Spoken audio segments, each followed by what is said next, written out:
REM is one of my favorite bands, right? They're on the list, top 20. And Losing My Religion is one of my favorite songs. Actually has a pretty darn good video too, if you remember videos. So, religion. It is one of the topics that we just don't talk about, right? We don't talk about religion. We don't want to talk about sex. We don't want to talk about politics. We don't want to talk about racism. We don't want to talk about money. Did I cover it all? Did I get all the taboos? I think I got all the taboos. I think I did. But religion has such a huge part in our society, and it can play a huge part in our life as well. Now, I'm not so sure, but I could have sworn I told you guys, because I think I did. I think I told you that I have always been the kid who likes to kick up dust. I was always that kid who was going to ask why and going to dig deeper. And I have a thing for pushing the boundaries just a little bit, just a smidge. I don't want to tip anybody over, but I'm going to push them. And so we're going to talk about religion.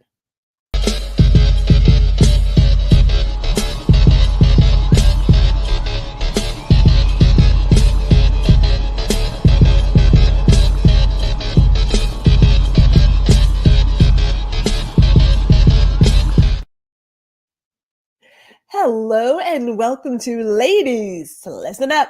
I am your host, Gwendolyn G.R. Houston Jack. And religion, oh my goodness, oh my goodness. Religion is one of the factors that allows us to quickly determine if we want to get to know someone or not. Like a good chunk of people that we tend to meet as kids when we're young, if they're not our cousins or some other extended family, they're church. People we know at church and school, but primarily church. You kind of grow up with those people because it's where you congregate on a specific day until, I don't know, you're a teenager, sometimes an adult, but it's where you start. So religion has a huge impact on the world we live in. And if you've taken into account all that is happening right here, right now in the US, then you know religion has to be talked about. I mean, I don't care how people like, well, you really shouldn't talk about it. We really shouldn't go there. Gwendolyn is going there. Happily, I'm skipping through the woods, skipping, and I'm going there. Let me start with my history first. So my mother is a retired minister. And before she became a minister, we went to church very often, quite often. If I'm not mistaken, I know there was Sunday, there was the kids' Bible study, there was women's Bible study. We didn't do choir when we were at this first church. I only remember three. And they're not fragments, but there are very specific memories that pop up because they always impact some part of life, you know? But we were avid churchgoers. Now, my dad, when they would do the directory, my dad is in a couple of those photos. He was attending church with us when it was just the two girls. Now, when my brothers came along, I don't remember seeing him in some of the pictures. And it's just interesting, depending on the family dynamics. You will typically see the mother in church. The father kind of comes and goes depending. It's not always as consistent. But he was in some of the directories of the families and everything. And, we attended, as I said, at least 3 churches that I can remember. The first 2, it just felt like status quo. You get up early on a Sunday, you're gonna go to Bible school, you may go to Bible study, then you come out, you do your part, and you know all your Bible verses, and you learn your songs and things of that nature. And I remember getting dressed, like, my mother would sew our clothes, and we would have a dress that was very similar to what she was wearing in terms of pattern and style. We had our little frilly socks and the patent leather shoes that would squeak when you put them side by side. So there's some pretty good memories. There's some pretty good memories in there. But somewhere along the line, 9 years old, maybe 10, 11. You know how you start coming of age, as you like to say, when you're a kid about to be a preteen and you're like coming of age. You start questioning some of the things. And it's not a matter of like you didn't want to go. Like we were raised Christian. We celebrated Easter and we did Christmas and things of that nature. But something in my head was like, I don't know, like it didn't always make sense to me, right? It just didn't always make sense. So I just remember when we left the first church and went to this other, it was a young preacher. I want to say he was just getting his congregation started. And so we didn't have an actual building. They were using a school cafeteria and the school rooms to do the kids' Bible study and then to have like the overall sermon. And it felt pretty good. Met some really cool people, met some really cool friends. Again, the people you meet when you're in church as a kid, you tend to stick with them because you guys are all growing together. Like you all stick together. And then something shifted. It's like something changed. So we're talking early 90s. Something shifted. It just didn't feel the same. Now, I know you all know about the building fund. Please don't act like you don't know. Don't act like you don't know what the building fund is. The building fund where people put in their offerings or their tithes so they can pay for a new church home that eventually is built. Eventually. I don't know how long it takes. I don't. I've seen some new buildings go up. I don't know how long they've been saving for that church. I really don't know. I didn't bother to ask. But I remember that there was a shift in my perception of this situation, right? From where I'm coming from as a kid, I felt a shift. And there was more emphasis on the income of the family, like what the family income was. There was an emphasis on that. There was an emphasis on the jobs that the families had. And they started keeping tabs of who donated what.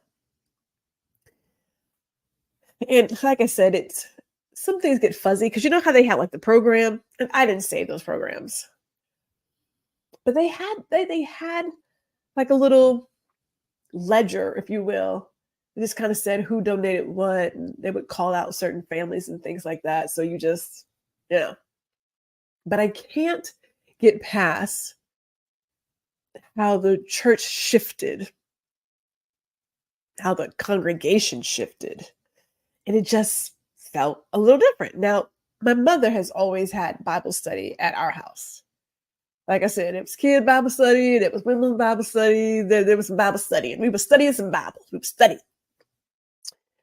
And although I'm not exactly sure what happened, so again, I am a child, just I'm on the sidelines, but I can't help but recall there was a kerfuffle about my mother hosting the women's Bible study at her home.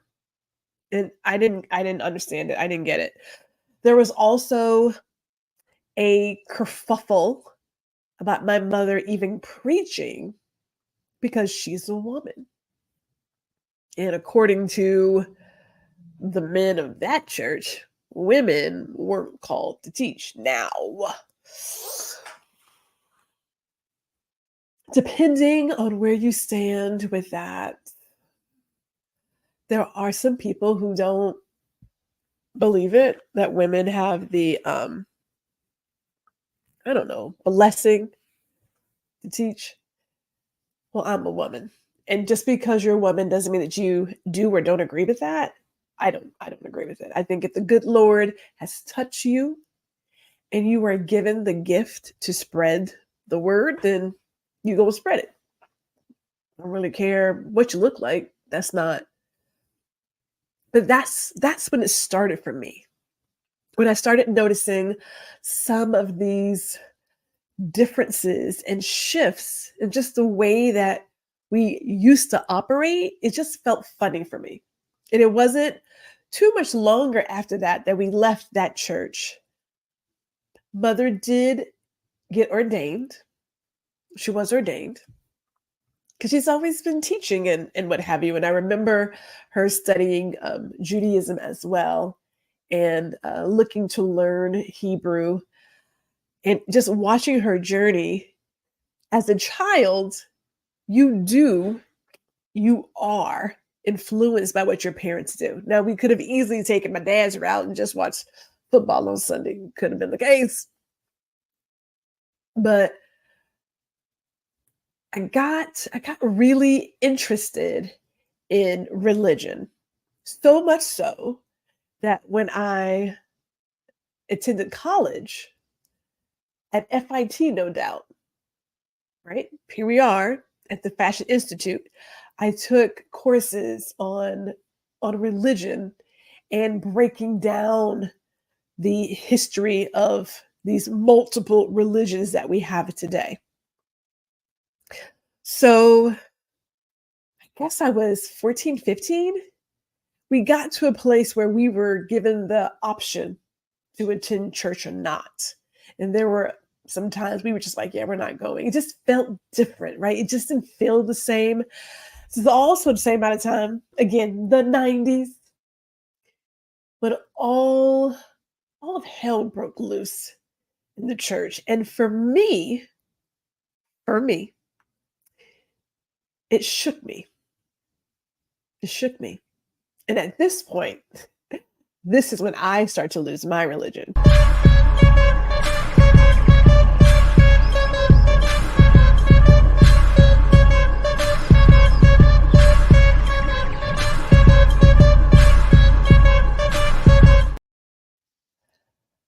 Oh, the 90s. Let me tell you about when I think about religion in this country, and I'm looking at what I studied in college and then just all that we have seen. Mind you, the events that happened that caused me to stop and pause happened before I got to FIT, which of course influenced I want to dig deeper into that topic. There were so many preachers that were falling from grace. Now, I am still approaching all of this as a child, right? I'm a teenager. But when you look at things and you recall the stories you have been told in Bible school, if you will, you start asking yourself, some of this math, it ain't mathing. It's not adding up for me. So you have Jimmy Swaggart, him and his infamous "I have sinned." You have the Bakers, Jimmy and Tammy Faye. You have a lot of evangelists on TV that had gotten up for years talking to people who all of a sudden their dirty laundry was being aired. And so, depending on where you are with your faith, you get a little shook. Now, me as a kid, I started saying to myself, something doesn't make sense to me, right? I'm watching this one church sort of shift in how it operates. I'm watching these TV evangelists come clean about their prostitutes and money and all this other foolishness. All of it just felt like, what's wrong here? What is wrong with this, dare I say, organized religion? It's the same thought I get when I go to the grocery store. So if I go one of two ways, if I go to the grocery store and we're talking like a quarter mile, I'm going to pass one, two, three, four, five churches, five churches. And I kept saying to myself, we're all we're all honoring the same God, yes? And some of these churches are right across the street from each other. But one is Pentecostal and one is Baptist and one is, I'm thinking, but wait, what? Now, like I said, I studied in college. I get how someone didn't like how somebody was running the ship, wanted to be their own captain, took a group of people, went off and did their own thing and made their own rules. And this is the point where Gwendolyn said, if man wasn't involved, maybe. Now, the one thing my mother has always said to us when it comes to religion is that you must read the Bible for yourself, right? That was always her deal. It was never a let someone tell you and just follow blindly. It was check it for yourself, check it and question it even. And when I look at how religion has touched some lives in a negative sense, which we won't cover today, it's like a drug. And depending on who is at the helm of the ship, they use that power and they use that drug to their own advantages, right? I mean, look at Jim Jones. So much so that when people finally woke up, he wouldn't even let them leave. They weren't even allowed to leave, right? So we know that religion can fill some gaps and some holes. It does give us comfort, right? If you believe in a higher power, I believe in God, whoever you serve, you got your beliefs, but it brings you comfort. And depending again on who's flying this plane, sometimes you can find yourself falling more for the person than the actual word. Those are two separate things. When I hear people brag, and I'm going to use the word brag, when they brag about their pastor, my pastor does this, my pastor does that, my pastor has this, pastor did blah blah. It gives me great pause. When people say you should come to my church and you should do, I'm like, I will tell you, I know that church can be had wherever you are, right? Because it's in here. The physical building is just that. It's a building. The building can be burned down. The church is not gone. Still there's the people, the congregation. It's each individual person. To me, visiting a building doesn't necessarily speak to me. Now, let me just go back a step, because when we talk about that shift that I noticed as a teenager, I want to say it is in full throttle now. When I hear about these prosperity preachers who have the audacity to say that the Lord is blessing you, you'll have riches and yada, yada, yada. If you don't have that, then you probably did something wrong. Yeah. I have to catch my tongue. That prosperity preaching where people are giving their last dollar to someone so that they can drive around in some fancy car and wear some jewelry and whatever else. And I have nothing against things. Hear me clearly. Nothing against things. However, I remember reading about a church that took up offerings. They had like a bingo, kind of like a little lottery, like a lottery. And they would pick someone's name and they would take that money to help them get out of debt. It went back into the community. I don't know where that time has gone. Now, I'm sure you're saying, well, Gwendolyn, you're not part of any church. I am not part of any church. I have strong issues with joining any organized something. Just going to put it out there. Like, it's just, that does not work for me. When I look at where the church is now, beyond the prosperity preaching, and this goes against, it goes across all of them, right? Catholics and all. When you look at the number of children that have been abused in the church, that abuse of power and how it has impacted the lives of many, many people. Now, I am not saying throw the baby out with the bathwater. I'm not saying that. But I also can't help but notice how we, as a society, like to turn a blind eye to some of this. Like just recently, there was a preacher here in Texas sexually assaulted a young lady.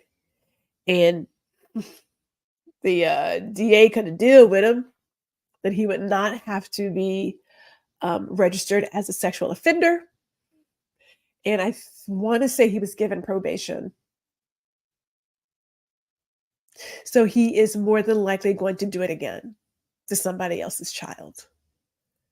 It's that sort of, not even sort of, it is the clear disregard for the safety of others when there's so much power at play. And I get it. People are like, helping somebody out here and helping somebody out there. And all of a sudden, we want to ignore what's going on around us. Power is a hell of a drug. It's a hell of a drug. Now, I haven't really had any myself, but when I look at the stories and when I review the carnage, I don't know. I don't know how else to respond to that. I'm going to come back to this because this is not a topic that we're not going to revisit. It's so big. It is so big that it just can't be touched in one fell swoop. People will look at you funny depending on how you talk about religion. Now, if you have watched any of my other social media platforms, in the middle of my conversations, I'm putting out Bible scriptures. Most definitely. Putting out the Bible scripture. We're going to share some word. Because for me, it's about the spirit. The number of people that I see on TV today who attach themselves to the title of Christianity, but the amount of hate that is spewed from their mouths, I don't understand. I don't understand. I also don't understand the rules that come from organized religion, particularly when it comes to women. Okay?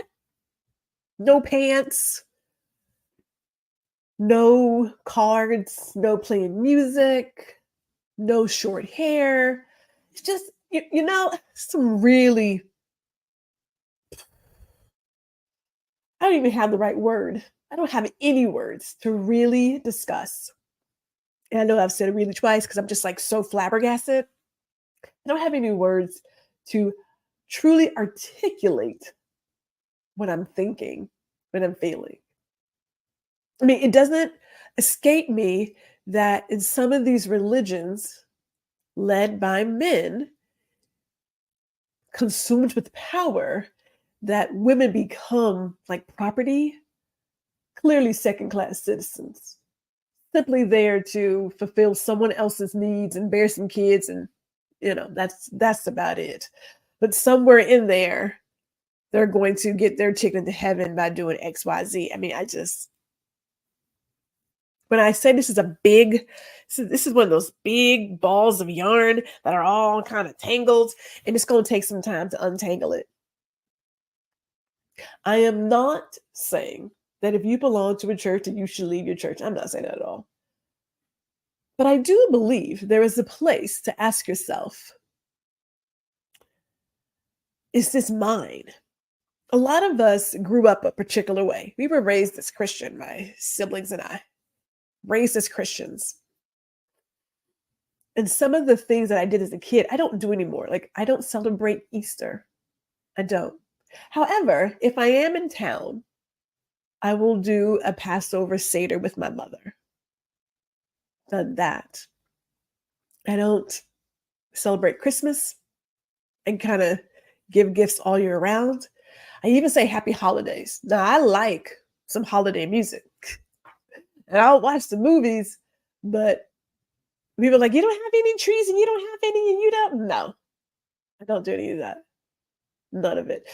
The things that we did as kids, you have to ask yourself at a certain point, is that your religion? Are those your values? Or is this what you've always done? Is what you've always known? And so you continue doing it because that's just what you do. See, I question a lot of stuff. I'm the why kid. And why am I doing that? And why are we doing this? And why am I doing that? You know how people pick out a Bible verse and will give you literally an hour sermon off of one verse?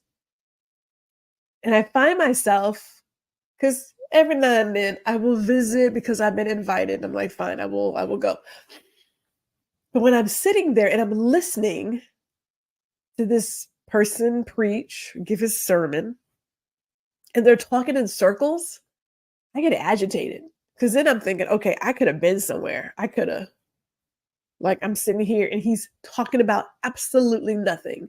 Nothing for me, at least, that would fulfill my soul. And this is why, again, when I meet other people who have their own stories with religion, they have moved towards a more spiritual mindset. They have let go of some of the rules that just didn't make sense to them. Like, you have to question some of this. And I really do believe you have to question some of it. Heck, you got to question all of it. Because you're talking about the good Lord making water into wine, and y'all tell me that we can't drink. That don't make sense. It don't make sense.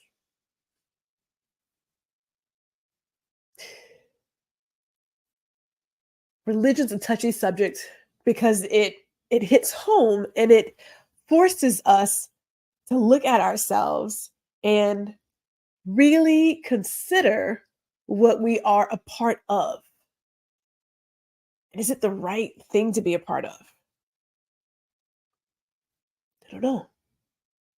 It's the question we have to answer for ourselves, right? Maybe you decide that being a Buddhist is where you want to go. Maybe you decide that you want to convert to Judaism and you've been a Christian all your life. I don't know. Or maybe you decide that I'm just going to believe in a higher power and just be good to people. I don't know. I do know this, though.